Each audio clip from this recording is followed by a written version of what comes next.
President Donald Trump just announced he will pause the 25% tariffs on Mexican imports. We have reporters in Mexico City and in the North Lawn of the White House.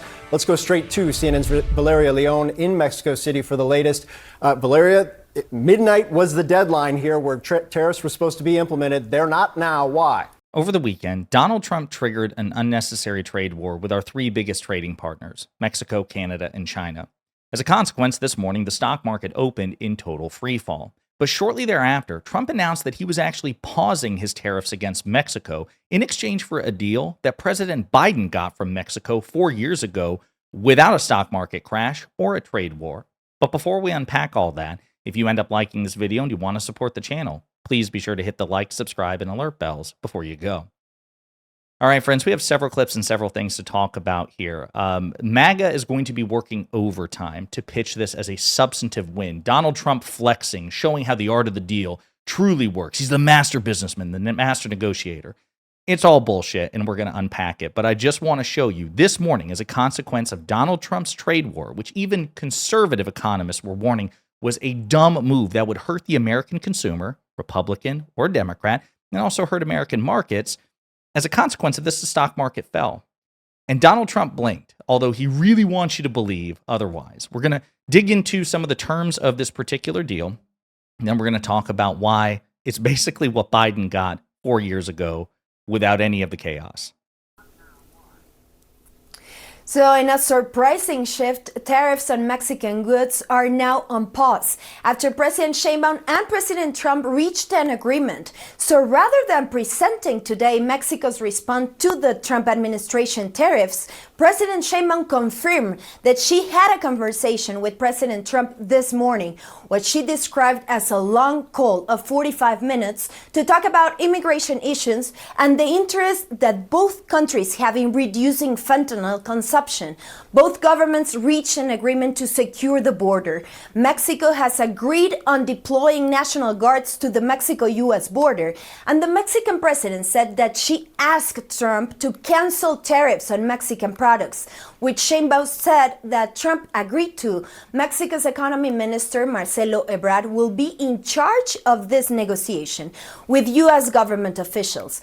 Let's put the tariffs on pause forever. That's what Mexico's president suggested to Trump this morning, but they agreed to pause tariffs for 1 month. Part of the agreement, she explained, has to do with the U.S. government committing to reducing the traffic arms into Mexico. So that last part, too, is something that Trump doesn't want you to hear about because he didn't mention it in his version of the statement. Of course, he took a victory lap, made it sound like, yeah, they caved, when in fact, it sure seems like Trump himself caved. So, as Aaron Reichland-Mennick reports, Mexico commits to another large deployment of its National Guard to the northern border, claiming they will focus on preventing fentanyl trafficking, and Trump calls off the tariffs for now. Of course, since most fentanyl is smuggled by U.S. citizens, this won't stop much at all, and this is in response to President Sheinbaum of Mexico, okay? And this is where it gets into just a couple of things. Number one, this deal is basically the same as what Biden got. We'll unpack that. And also, in terms of further reducing fentanyl traffic into the United States, this is just a virtue signal. It really is, as he explains. The deployment of the Mexican National Guard troops to the U.S.-Mexico border in 2019 under Trump had zero impact on fentanyl smuggling before, because it's not migrants who are smuggling fentanyl into the overwhelming majority of cases. Fentanyl traffic continued to rise each year. And this is important, okay? Because again, we have short-term memories here in the United States, but Donald Trump was president before. And in 2019, under AMLO, who was President Sheinbaum's successor, they sent 15,000 troops to the U.S.-Mexico border. So 5,000 more than will be deployed under this deal with Trump. 15,000. And yet, in 2019 and 2020, under Trump, fentanyl deaths skyrocketed. Fentanyl traffic continued to raise. So again, it sure seems like a virtue signal because, for the reasons that Aaron pointed out, which is that this is not how fentanyl smuggled into the United States in the vast majority of instances. To emphasize once again, the vast majority of fentanyl traffickers are U.S. citizens who get less scrutiny when re-entering the country at ports of entry. Here's the Sentencing Commission noting that in fiscal year 2023, 86.4% of people sentenced for fentanyl trafficking were U.S. citizens. So, As he concludes, it feels like a clear victory for Sheinbaum here. The National Guard troops will do what they did in 2019 and sit around at the border not doing much, while Trump gets to claim he's, quote, stopping fentanyl, while fentanyl keeps flowing in through ports of entry. A virtue signal, nothing of substance. As Igor Bobik of Huffington Post reports, sure sounds like Trump blinked on Mexico tariffs after losses on Wall Street, GOP worries. 10,000 troop announcement by Mexico to the border is not unprecedented. It happened twice in recent years. Again, Mexico has deployed troops to the border in the past without the threat of tariffs. In 2019, it sent 15,000 troops to its northern border after pressure from Trump's administration to help slow immigration into the U.S. In 2021, under the Biden administration, Mexico agreed to send 10,000 troops. The same number that Mexico is agreeing to do here under threat of a trade war and the stock market crash. So how is this masterful negotiation by the Trump administration? It doesn't make any sense. And again, as a reminder, U.S. overdose deaths for fentanyl skyrocketed under Trump in 2019 and 2020. This is just a virtue signal. Friend of the show and progressive commentator Brian Tyler Cohen is also talking about this. The international community is booing the U.S. national anthem. The majority of fentanyl comes in via U.S. citizens, the vast majority. And the Biden administration secured the same deal of increased border troops without plunging the country and markets into chaos. For sure, yeah, great work. This is in response to J.D. Vance trying to take a victory lap over this. For 3 days, a lot of the far left is actively rooted against America and argued we get nothing out of Trump's demands that Mexico secure its country. Well, how do you like them apples? Again, taking a victory lap over total bullshit in terms of things that will not actually meaningfully quell the fentanyl crisis that we have. And again, as far as the merits of the deal, this happened under Biden. Biden didn't need to threaten a trade war or a stock market crash. Tom Bonier, how long do we find out Mexico already has 10,000 soldiers on the border doing this work? Sam Stein of The Bulwark and MSNBC, man, he's just on this. He's like, Mexico's made similar agreements without the threat of tariffs. Here in 2021, they agreed to surge the same number of troops to help with migration. Here in 2022, they agreed to invest an additional $1.5 billion. And this is actually a big one here because we talked about this previously in 2023.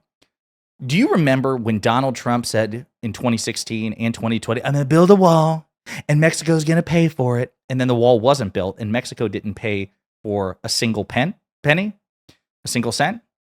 Under President Biden, Mexico agreed to provide $1.5 billion into upgrading the border.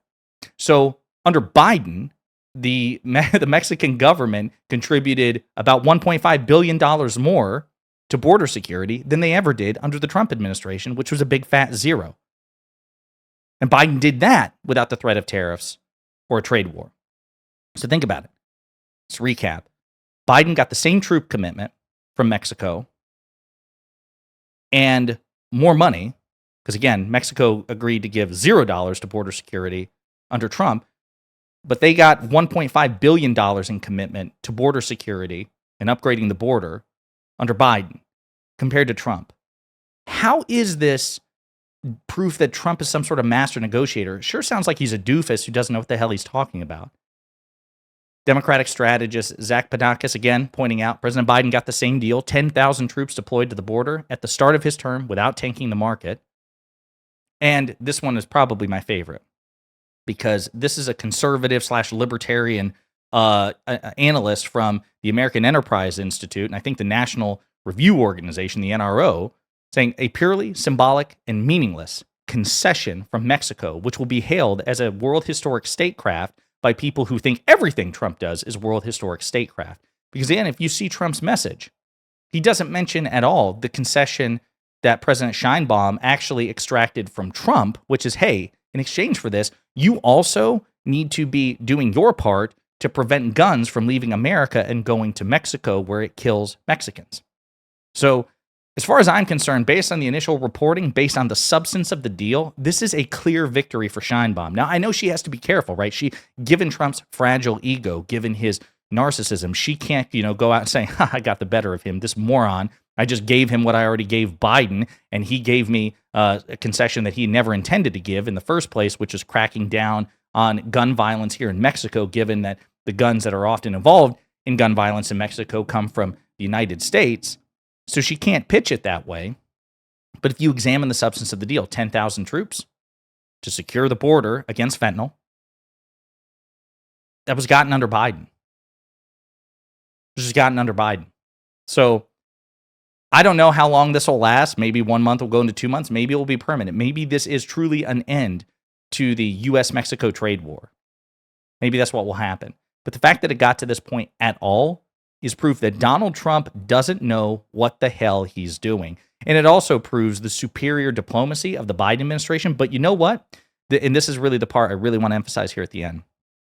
Trump, Republicans, MAGA media, including Twitter, are going to work overtime to say this is unique. This is something that no one else could have accomplished. They will find their memory holes and like throw the Biden accomplishments into these memory holes and just pretend that Mexico didn't give $1.5 billion for border security under Biden, or that Mexico didn't deploy 10,000 troops to the Mexican-U.S. border under Biden, or that in 2019 under Trump, 15,000 Mexican National Guardsmen were deployed to the U.S.-Mexico border, and it still didn't make a difference in quelling fentanyl.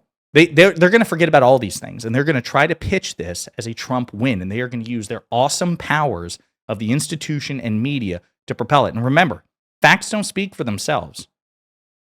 They have a huge advantage. We have to shout from the rooftops that this deal is nowhere near what Trump is pitching it as.